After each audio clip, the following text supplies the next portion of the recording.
Hi, my name's Michal Fitzgerald, and over the years I have done this work for a variety of institutions, which I thought I'd list all of them. They all contributed in their own manner. So today I want to talk about things that stop teachers from doing robotic astronomy education, with a particular focus on projects that want to go into schools and do stuff. And I'm going to draw from four kind of different studies, three mainly. One that we finished in 2014 where we surveyed 20 to 25 different robotic telescope or related projects, and lots of deep interviews done with teachers who were engaged in a robotic telescope project about why they can or can't engage in the class, and a big review that we did, Robotic Telescopes in Education, that we wrote in 2017 that summarizes a whole bunch of different stuff. The last thing is the curriculum. The curriculum is your greatest barrier as to what you can do in the classroom. If it's not in the curriculum, you're going to have a very hard time getting lots of teachers on board. So, I'm between 0 and 100% wrong, depending on your country. Things vary from country to country. There is a kind of commonality between them all to some degree. And the commonality is this. Teachers have no time. They have to teach astronomy within the 2 or 3 weeks or 0 weeks or 5 weeks that they have. They don't have time outside of class to spend heaps of time learning new things. And they don't have time in class to allocate. So maybe you'll probably only have 8 to 10 hours with a group of students. Teachers have no money. They can't spend $500 buying a piece of astronomical software, so everything really has to be for free. The teachers have no control. They have to teach what's in the curriculum, as I was just mentioning. If your teachers have money, time, or control, you are generally working with a privileged population. Now this is really good for testing because you want to make sure that what you've got works with the most privileged population you can, because if it doesn't work there, it's not going to work anywhere. When approaching the project for the first time is to assume the worst, take all feedback and criticism on board, and try to avoid this thing called pro-innovation bias, which is a very common, very human thing to do, where you're very excited, very positive about your project, and you really don't want to hear the negative side of things. But try to take every criticism, comment on board, deal with it transparently, and you'll find you'll have a lot of success, and people will trust you. If you're trying to recruit teachers, if you send them a pamphlet in the mail, it will go straight into your junk mail most of the time. Teachers get spammed with huge amounts of well-meaning STEM projects. So, expect really low response rates. The other thing is to aim really low, and if you have success, raise the bar.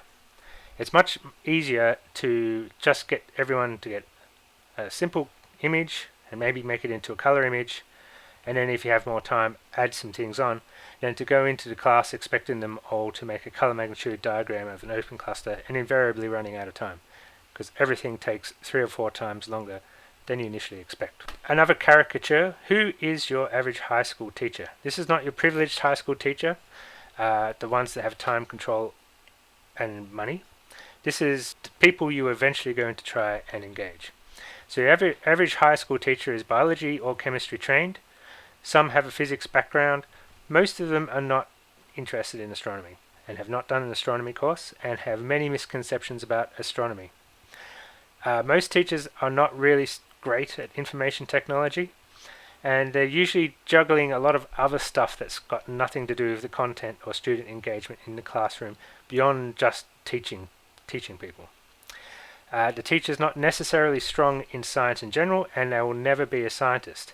But these teachers have the best interests of the students at heart, and they're doing the best to teach them using a very expert skill set, which is entirely different and built up from entirely different experiences than what you get when you're a scientist. Here I'm going to delve into the 2014 paper and recommendations that came out of this. These are specifically for projects, but they'll mention users as well, as will the next recommendations. So let's jump in. The recommendations that came out of this were funding. So, education projects take ages to really get their footing right, to get all the bugs ironed out and get going. So you really want it to go on for as long as you want. More than 5 years is really recommended. It really takes 2 years to get things going. So if you're going through 3-year funding for a grant, you'll find that you'll run out of money just as you feel like you're getting started. So having some either low costs or guaranteed funding is a really important thing for the project to keep on going. The other thing is the importance of evaluation. So getting as much feedback and criticism and ideas of how you can improve as possible is really important. And then reporting it and telling all of us what you found out is really important. So you have to think about the scalability. So you have your privileged population, but how are you going to scale this project to hundreds of schools or to whatever level that you want to? Maybe you only want to do 10 schools, but how's it going to scale to that and how are you going to manage that? Also, make sure that the goals that you pick and the design of what you put in the class are matched, and you've got a clear focus on what you want the students and the teachers to do in your project. One of the main issues you'll have is technology. In schools, you can't install things. There's problematic access to the internet, and if you can access to the internet, there is all sorts of blocking on the firewall, which will stop you from doing anything meaningful. The balance between authenticity and reality has to be achieved. You can't have it incredibly authentic as do everything as an astronomer would. You simply don't have time, and the actual leap for students to get to the level where they could do something really authentic can be too high. Depends what you're trying to do, but there is limited time and limited scope to do what you want to do. So if you want to do exoplanet transits, maybe make it really easy to get the transit so you can spend time doing the interesting stuff like how big is the star relative to the sun, is it an Earth, is it a Jupiter, rather than getting caught up learning RA and DEC and photometry, and by the time you're finished you don't know what's going on. Teachers are not scientists. Teachers have their own expert skill set. They can't act as a proxy scientist. You're really going to have to help them to engage the students in the process. Okay, the recommendations from the review paper is start with your goals first. Like, one of the things that people do is go, I've got a robotic telescope, it's excellent, I want to take it into the classroom and use it straight away. But the telescope is the technology that helps you achieve the goal, not the actual goal. So you've got to have to think of the goals first that you can achieve with your technology and make it happen. Focus on who is the audience. So I gave you the caricature of a teacher before because that's who you're going to be dealing with. You have to get the teacher to do stuff, and then you have to get the teacher to do stuff with the high school or the middle school student. And what you provide will be vastly different if it's a high school or middle school student. So making sure that your project is feasible and appropriate for your audience is really important. Just because you have a big telescope doesn't mean that you can do everything. Any moderately large telescope might be pushing the limits for looking at the moon or the planets. Things like Las Cumbres Observatory are excellent for variable stars and exoplanet transits, where a single telescope sitting at a school observatory may not be. So different telescopes have different capacities and can facilitate different goals and outcomes in your class. So make sure that your goals for your project actually match the instrumentation. Make sure the user interface is extremely simple. The more time you can save by not having students lost scurrying around trying to figure out what catalog names are, what field of views mean, all sorts of things that may not be core to the actual mission that you're trying to achieve, the better. A 40-page document is not a good idea. Having said that, our solar siblings has hundreds of pages of documents, but it's usually driven by having a direct connection with the teacher and sometimes with the student.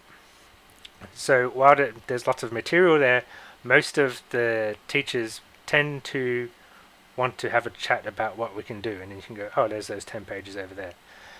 5 minutes of chatting to someone and mentoring them directly through Zoom or in the classroom is worth hours of their preparation time. Time is precious and short.